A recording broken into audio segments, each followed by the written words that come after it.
नमस्कार दोस्तों, मैं आपका साथी रजत पाल आपके अपने परिवार टॉप 5 में आपका हार्दिक स्वागत करता हूं और उम्मीद करता हूं आप सब एकदम बेहतर होंगे, बेहतरीन होंगे। उसी के साथ आपने जो मैंने पोएम पढ़ाई थी आपको, कौन सी, डस्ट ऑफ स्नो, इसको अच्छे से पढ़ लिया होगा। इसको पढ़ने के साथ साथ हमने क्या था, सेंट्रल आइडिया। देखो, मैं पोएम 2 मिनट में एक बार और समझा दे रहा हूँ, फिर हम इसके बाद क्या करने वाले हैं, इसके एमसीक्यूज जो आते हैं रहते हैं। ठीक है, जैसे इसमें कहा था कि जिस तरह से कौवा मेरे ऊपर डस्ट ऑफ स्नो यानी स्नो के जो पार्टिकल्स हैं मेरे ऊपर जो इस तरह से गिरा देता है, कहाँ से, हेमलॉक के ट्री से यानी धतूरे के पेड़ से। जिस तरह एक कौवा मेरे ऊपर क्या कहते हैं, स्नो के पार्टिकल्स यानी स्नो की जो डस्ट होती है उसको गिरा देता है, उसने उससे के गिरने से मेरा हृदय पूरी तरह से बदल जाता है, मेरा मन पूरी तरह से बदल जाता है। और इसके होने से हुआ क्या कि मेरा जो दिन विलाप करने में, रोने पछताने में गुजर रहा था, उसका अब कुछ भाग मैं बचा सकता हूँ, यानी कुछ भाग जो है अब बचा सकते हैं, बचा लिया है। ये हमने किया था उसका सेंट्रल आइडिया। और आज हम करने वाले हैं एमसीक्यू। अब एमसीक्यू कोई भी इतने एमसीक्यू नहीं है कि 10, 15, 20, 50 मिनट लग जाए।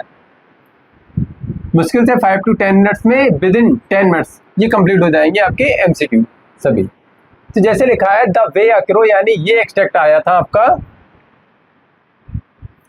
अब इस एक्सट्रैक्ट यानी 4 लाइन थी, इसमें से 1-2 क्वेश्चन आए होंगे।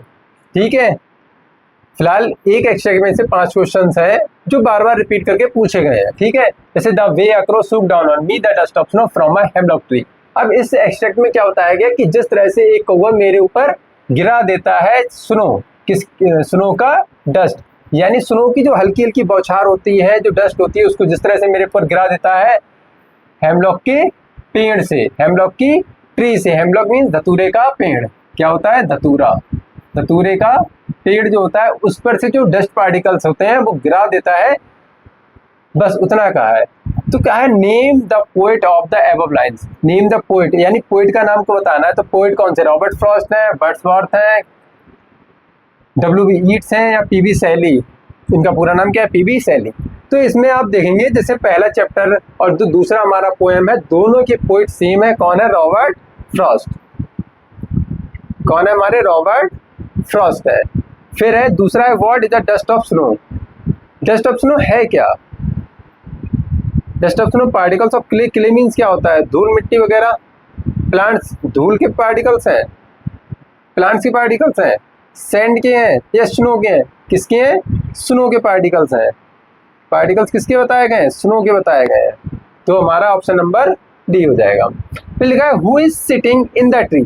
अब देखो यहाँ पर एक चीज और मैं बता दूं, यहाँ पर इन द ट्री आया है, कोई कहेगा पेड़ पर बैठते हैं, पक्षी पेड़ पर बैठा है, तो हम जैसे एक पेड़ बना लेते हैं। ज्यादा ड्राइंग तो अच्छी है नहीं, पर इस तरह से एक पेड़ होता है। ठीक है, इसमें कई सारी शाखाएं होती हैं। इस तरह से एक पेड़ हो गया, मान लो इसमें कई सारी शाखाएं। अब पक्षी कोई भी, जैसे ये शाखा है, मान लो यहाँ पर पक्षी बैठा हो, पक्षी कभी यहाँ नहीं बैठता है, पेड़ के बिल्कुल टॉप नॉच पे नहीं बैठता है। मेनली क्या होता है, पक्षी जो बैठते हैं वो बीचों बीच में बैठेंगे, इधर कहीं पर भी शाखा होगी तो यहाँ पर बैठे होते हैं, यहाँ बैठ जाएंगे। तो पक्षी कहाँ बैठे होते हैं, पक्षी बैठे होते हैं पेड़ के बीच में। तो इसीलिए यहाँ पर क्या आता है, इन आता है, पेड़ का जो ऊपर का जो हिस्सा होता है, जो पूरा गुंबदनुमा होता है, उसके बीच में बैठता है, इसीलिए पेड़ को में लगाते, पक्षी पेड़ पर बैठा है, तो इन द ट्री आता है। एक ग्रामर का भी हो गया इसमें खत्म, इसीलिए यहाँ पर ऑन द ट्री नहीं दिया है। कभी एग्जाम में आ जाए तब भी हमें इन द ट्री ही लगाना है। ठीक है, कौन बैठा था, पीकॉक। पीकॉक की बात ही कहाँ, पीजन थोड़ी बैठा था, स्पैरो भी नहीं बैठा था। कौन बैठा था, एक कौवा। कौन बैठा था, कौवा। यानी कौवा भी हमारा जो निगेटिव है उसको दिखाया गया। दूसरा एक हेमलॉक जो निगेटिव साइन का प्रतीक होते हैं, दोनों चीजों निगेटिविटी को ही दिखाया गया है। और निगेटिविटी से कैसे पॉजिटिविटी आती है वो दिखाएगा। क्यों, क्योंकि यहाँ पर एक नेचर को बताया गया है कि नेचर जो है वो बहुत कुछ कर सकती है, आपके जीवन में बदलाव ला सकती है। कौन, एक नेचर। किसी को बहते पानी के साथ, पानी के पास बैठना अच्छा लगता है, किसी को पहाड़ों पर जाना अच्छा लगता है, सबकी अपनी अपनी अलग इच्छाएं हैं। फिर उसी का आगे, where was the poet standing, यानी पोएट जो है कहाँ खड़ा हो रहा था, बताओ। अच्छा, इसका मीनिंग बता दो कि पोएट कहाँ खड़ा हो रहा था, है ना। क्योंकि रहा है, रही है, रहे आता है आईएनजी वाले में, और बॉस दिया तो था आ जाएगा। अरे गधो सुधर जाओ, पढ़ाए हैं 10 से पढ़ लो जाके। इसका मतलब है पोएट कहाँ बैठा था, पोएट कहाँ बैठा था। पास्ट कॉन्टिन्यूअस टेंस खोलो जाके, प्रेजेंट कॉन्टिन्यूअस टेंस खोल लो, फ्यूचर कॉन्टिन्यूअस टेंस खोल लो, तीनों टेंस को पढ़ लो जाके, ये चीजें क्लियर हो जाएंगी क्यों होता है। फिर कहाँ बैठा था, अंडर अ हेमलॉक ट्री या अंडर अ पीपल ट्री नहीं, अंडर अ बनैन ट्री नहीं, नीम ट्री नहीं, कहाँ पर बैठा था, हेमलॉक ट्री। हेमलॉक क्या, धतूरे के पेड़ के नीचे बैठा हुआ था। कौन, हमारे पोएट।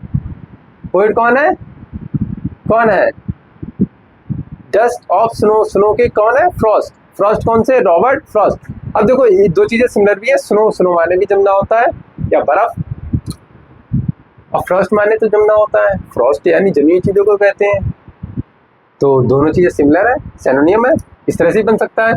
अब क्या है, चूज द करेक्ट स्टेटमेंट। अब करेक्ट स्टेटमेंट बताना है। Hemlock is a tree with sweet healthy fruit नहीं, और ये भी आ चुका है एग्जाम में। कब आया, 2024 में। देखो ये 2023 और 25 में आ चुके हैं। स्वीट ट्री थोड़ी है। Hemlock is a tree known for furniture making, ओहो फर्नीचर बना देंगे इसी से। Hemlock is a tree wearing fragrant, खुशबू चाहिए ना। Hemlock is a poisonous tree, hemlock क्या है, पॉइजनस यानी कैसा है, एक जहरीला पेड़ है। कैसा है, तभी तो मैंने कहा था कनक कनकते 100 गुने मादकता दिखाए, या खाए बौराए जा क्या पाए बौराए, यानी इसको खाने से आदमी बौरा जाता है, यानी इतना जहरीला होता है, इतना पॉइजनस होता है कि इसको खाने से भी इंसान पागल हो जाता है। फिर दूसरा जो एक्सट्रैक्ट है उसमें से भी 4-5 एमसीक्यू है बस। अब लिखा है has given my heart a change of mood and shift some part of a day I had to. इसमें बताया है कि मेरे हृदय को दिया, एक मन में बदलाव किया, बदलाव करने के बाद मेरे जो दिन मैंने रोने बिलापने पछताने में गुजार दिया था उसका थोड़ा सा भाग बच गया भैया, यानी जो बीत गया वो बात गई, जो बच गया उसको यूटिलाइज करें बस। फिर क्या है, what was the poets mood in the above lines. कह रहा है पोएट का मूड कैसा था, हैप्पी था, एंग्विश था, कैसा था, सोरोफुल दुखी था। नॉस्टैल्जिक मीन्स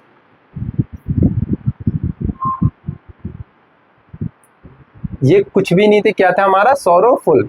नॉस्टैल्जिक मीन्स पूछ ही लिया तो बता ही दो। अच्छा नॉस्टैल्जिक का, नॉस्टैल्जिक मीन्स होता है पुरानी अतीत की जो यादें होती हैं, जो बचपन की यादें रही होंगी, उसे बोलते हैं नॉस्टैल्जिक या नॉस्टैल्जिया। लिखा है what was the effect of the fall of the dust of the snow on the poet. अब कह रहे हैं जो पोएट के ऊपर जो डस्ट गिरी है, डस्ट ऑफ स्नो गिरी है, उसका क्या प्रभाव पड़ा, उसका मन बदला, उसका कलर बदला, उसका लक बदला, या उसकी जॉब बदल गई, क्या बदला, उसका मन बदला था। डस्ट ऑफ स्नो गिरी, काला आदमी था, गोरा हो गया बिल्कुल है, गिरते गिरते वाइट हो गया पूरा है। क्या बदला, उसका मन बदल गया था, उसका हृदय बदल गया था।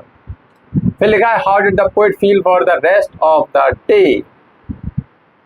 तो फिर लिखा है कि जो बचा हुआ दिन था उसके लिए पोएट ने कैसा फील करा। ग्लूमी, ग्लूमी मीन्स होता है निराश, होपलेस निराश, positive and happy both A and B.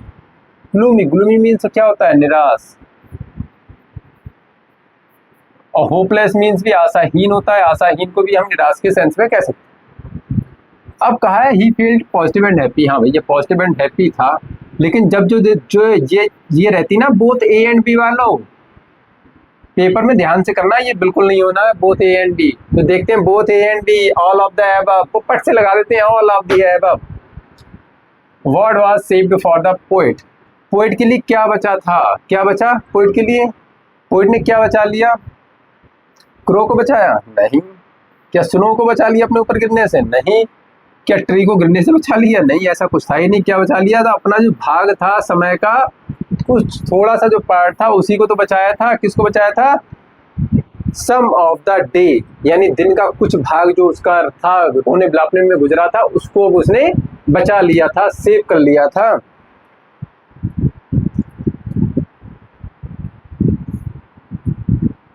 बस इतनी ही है क्लास, ज्यादा तो अब देखो खींचने क्या है, 10 मिनट 15 मिनट 20 मिनट कितना भी खींच लो, इसमें एक एक चीज एक्सप्लेन करते रहो, धीरे धीरे पढ़ाते रहो, क्लास 20-25 मिनट की हो जाएगी। लेकिन अगर 9-10 मिनट या 15 मिनट की क्लासेस हो रही है ना, तो उसको भी देखना उतना ही जरूरी है जितना 1 घंटे क्लास में आप बकवास सुनते हो। चीजें दोनों जरूरी हैं। चाहे उधर 1 घंटे में बकवास के साथ सुन लो, चाहे 15 मिनट में पूरा सब कुछ कर लो। ठीक है, फिलहाल 2 लाइनों के साथ आज खत्म करना चाहेंगे इस क्लास को।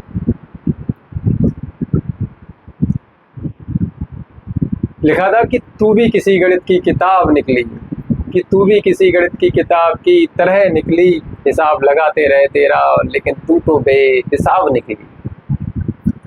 भाई ऐसा ही होता है, किसी के मन की कोई नहीं जान पाता है, कोई कैसा भी सोच रहा होता है, आदमी निकल कैसा भी जाता है। और हमारी वाली सबसे बढ़िया थी, है नहीं है? सब यही कहते हैं पकड़ काम तो हम सबका हो जाना है, कि नहीं हमारी वाली ऐसी नहीं है, कि तुम्हारी वाली ऐसी, कि ये वो। सब बातों से दूर रहो, पढ़ाई पे ध्यान लगाओ, ध्यान रखो। बाकी मिलते हैं नेक्स्ट क्लास में, नेक्स्ट डे। तब तक के लिए नमस्कार, जय हिंद।